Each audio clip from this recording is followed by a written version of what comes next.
Welcome to Advocacy with Ali. Today we have a special guest, Advocate Maitri from Bangalore. He's a practicing lawyer in High Court. Welcome to our show, Advocacy with Ali, Maitri sir. Thank you, Ali sir. Thank you. Sir, today we are going to discuss the very interesting topic called marriage. Now, the very purpose of marriage has been come to an end. That is what I could see and I could feel. So I wanted to have your opinion based on that. We have so many relationships now developed by the youth, so many Supreme Court judgments wherein the legitimate and illegitimate principles are being, I would say, there is no such sanctity or anything which has remained that is to be called as a legitimate. How do you see that? Please explain to us, sir. Rather than placing my personal vision, I would like to place the several different religions what we have in India. They had a strong belief in marriage. Yes. May it be the very ancient religions like Buddhism and Hinduism, what we are calling it as now today, and other religions which later came like Sikhism, Islam, Jainism, all these religions, old or new, they have a strong faith in marriage and it has Yes. become part of Indian culture. See, when it comes to the law is nothing but it is a reflection of social norms. If today society is changing, automatically law will be changed. That's why law is called, it's a floating phenomena. It cannot be stood somewhere in particular place. And as far as the present scenario is concerned, since the society has changed its morality, so morality definition will not be same, or it will not be intact from one generation to another generation, from one place to another place. As you know very well, Mr. Ali sir, earlier days morality was like, if husband has tied Mangal Sutra to his wife, then only she'll become legitimate to her to have the physical or any other relationship, whatever is after the marriage which will arise. But now sir, what is happening? I'm interrupting you here, sir. The very purpose of marriage was to get into the sexual relationship, that is with a form of legitimacy.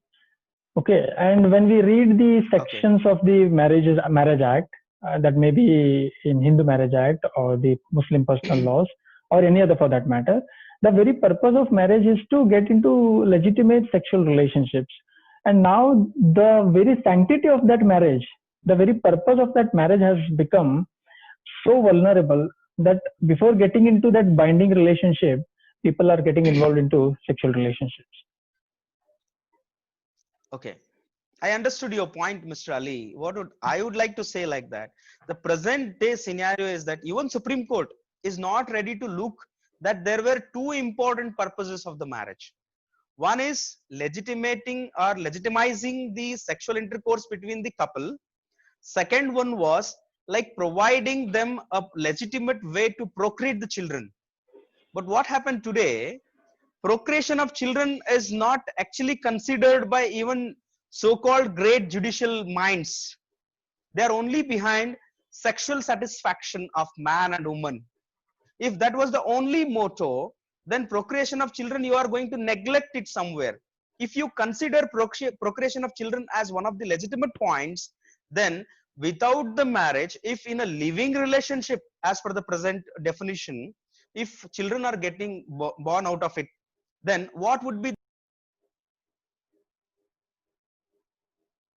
Okay, the main thing is what I would like to say, just I'll brief it. The basic purpose is not only sexual intercourse, it is also procreation of children, it is also social partnership.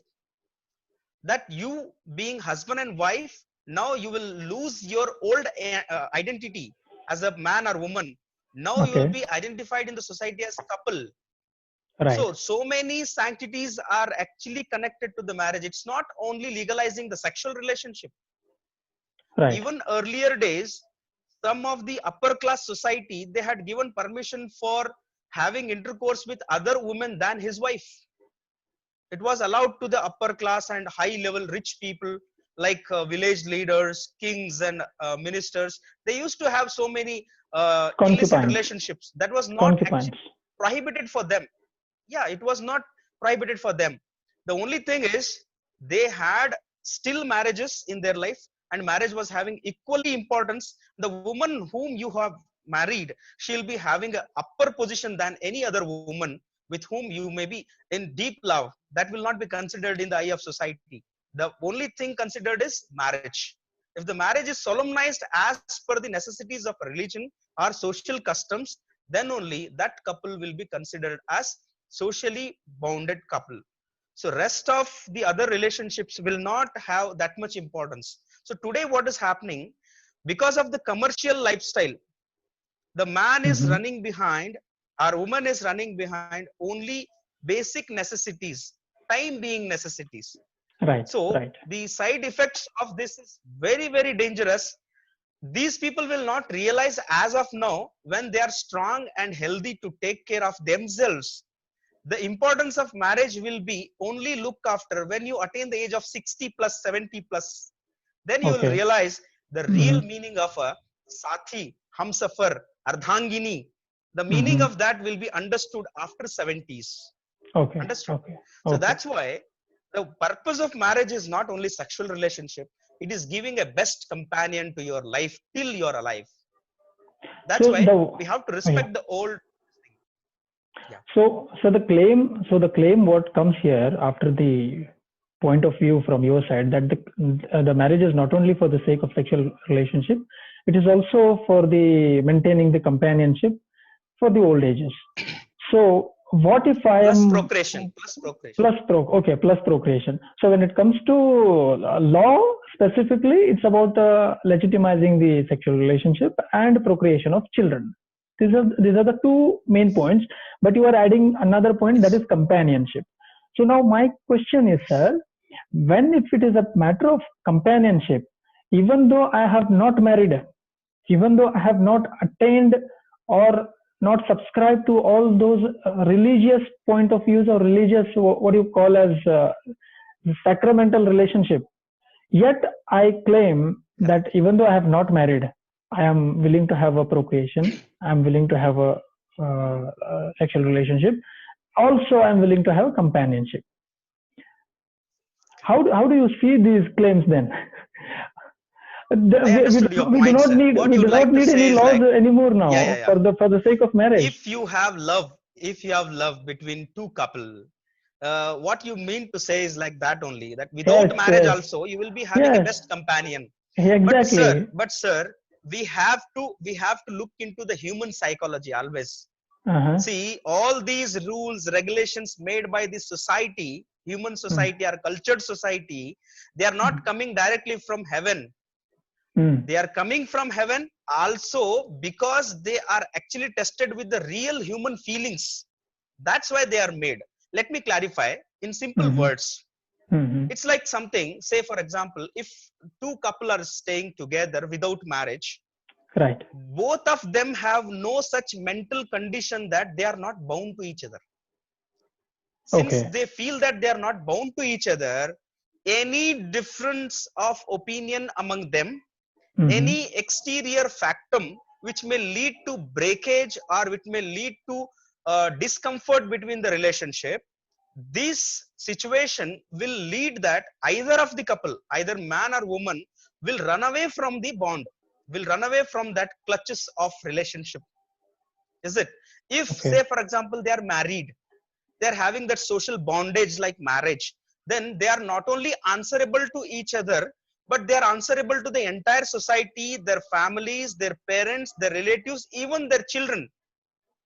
That is the reason they maintain that kind of honesty and the feeling of bound together. That feeling will come out of the marriage, but the same feeling will not come out of the living relationship. That's why we have to completely break this system in order to protect the woman. Why? Because being a lawyer, it's my personal experience to say that in living relationship, men are more actually benefited than women. Why? Because the men, anytime they can run away from the relationship, But in marriage, this thing will not happen. They cannot run away from the relationship. They have to again go to the law for breaking their marriage. In the eye of law, they have to get divorced. But when you are not married, no question of divorce will arise.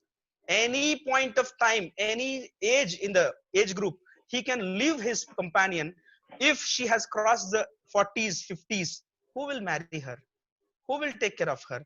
If she has no parents, if she has no brothers at her maiden home, who will take care of her? It is in the best interest of woman, the particular social custom of marriage has been originated. Agreed, sir. There are many points which are subject to agree actually. But coming to the recent judgments and the Supreme Court decisions, the Yes. living relationships have been accepted, and the relationship out of the marriage, adulterous relationships, which are given some sanctions, Extramarital affairs. extramarital affairs. Exactly, sir. So how do you measure them, sir? Then. See, sir, from the point of view of a lawyer, if you could see this extramarital affairs, I'll tell you, because of extramarital affairs, murders are taking place, cheatings are taking place, and slaughter of infant kids is taking place. So many crimes are actually arising out of the extramarital affairs. Because a person, if he commits a small mistake, in order to hide that mistake, he will commit another one. Similarly, the link and chain of several crimes he will commit without knowing himself that he is into the criminal background. He's entering into that particular arena where he is Activities. committing crimes, and he feels that he is protecting himself from saving himself from some other crime. Correct. So Correct. extramarital affair is such a particular very dangerous type of relationship in this particular Indian society I'm talking about. I'm not talking about the foreign societies. I'm talking about my nation, my culture, and this Indian society. Extramarital affair is still today, it is seen as a big actually. When it's seen in the society, you cannot do it openly. Yes, in order to hide your relationship, take several different steps. If at all it is you are going to lose your that secret, if you have got that threat or fear in your mind that you're seeing, then any coming in that way to just keep him away from your line, you will either silent his mouth from any of the ways which are unlawful in the eye of law. That's why extramarital affairs are not actually suitable to Indian society. Though the Supreme Court has given leave to the woman for Mm-hmm. having her personal, maybe it is sexually, she can having extramarital affairs as per the Mm-hmm. Supreme Court judgment. As a lawyer, I have on my head and the Supreme Court, but as a human being, as a Indian citizen, I oppose this judgment. I criticize this judgment, and I say that this judgment is actually slaughtering the Indian cultured society. True, That sir. is It is what is very. my It is very observations. true. It is very true, sir. It is very true. Because the Indian history or the ancestral history of India, what we have been observing or what we've been inculcated in our lives, is completely based on legitimacy and the cultured society, which has not gone beyond the boundaries of the systematized marital relationships. So what we are today observing is beyond the boundaries, beyond the framework. So, so could you please give your concluding remarks on the same points, sir? Sir, however, we are modern. Modernization doesn't mean simply copying the westernization. Being True. modern is being scientific. Unless you find scientific reasons in any particular social phenomena, do not fall into the trap of it. My sincere, humble request to the youth of the nation, do not fall trap to the Western culture unless you find scientific reasons into it. And unless you compare it with the existing norms and terms, where which one is best, maybe for protection of our own, maybe for the daughters before before giving any judgment, because it lead not to the spoiling that woman's life, but society as India will be spoiled, because it may actually ruin the future development of India also.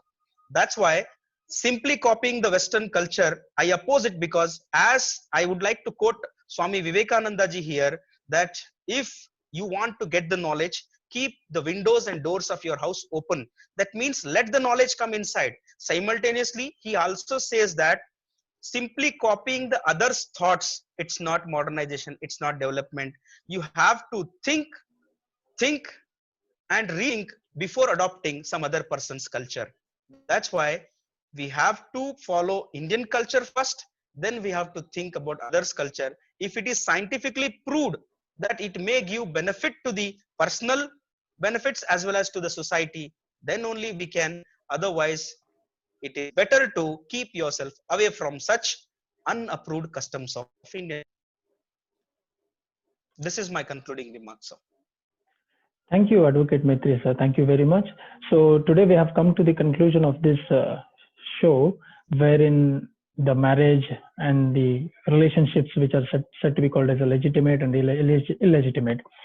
So the very conclusion of this discussion was we have to read the laws, we have to accustom to our heritage, and we have to accustom to our Indian culture, what it has been practicing. But today what we see is the most popular people who are named and famed in the society are being treated, and their behaviors are looked into and followed by several people, where the culture is going beyond the framework.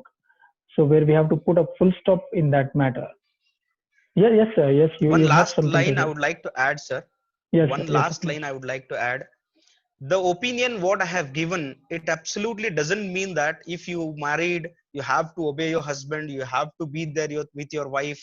If she is or he is harmful to your life, it's like that. My opinion is very fair. You be scientific. If husband and wife both are happy in that happy married life, let them continue. If either of them or both of them are having threat to their lives in that wedlock, let them approach the court. There are courts sitting to give liberation from such a relationship. That's why you can go for divorce. Humble request is that marriage, divorce, everything is provided in the eye of law. Better don't go behind and beyond the laws, so that you are going to face the worst consequences. That is what is my view, sir. So the whole idea is to follow the principles of the religious customs as well as the laws laid by the our nation, where we should not go beyond the Correct. laws, and we should Correct. not follow behind the laws also. We have to step into the relations, we have to step into the transactions which are subject to some limitations, which are subject to some Correct. customs, where we shall not go, or we shall not transgress them Within the legal framework. within the legal Within the framework legal of. framework. So any transaction what we do, it should be within the framework. So today we had a discussion on the marriage. So I hope everybody will get benefit out of it, and those who have already married, they have we have nothing to say about them, but certainly there are some options, there are some ways to follow. But those people who have not yet married and planning to have some such relationships, through this show I would like to appeal to them. I would like to request to them that follow the customs, follow the religion, what you have, and follow the principles, follow the law of the land, and be in the way of legitimacy, be in the way of um, righteousness, so that you may attain some better. Thank you very much. Thank you, sir. Thank you very much. Thank you.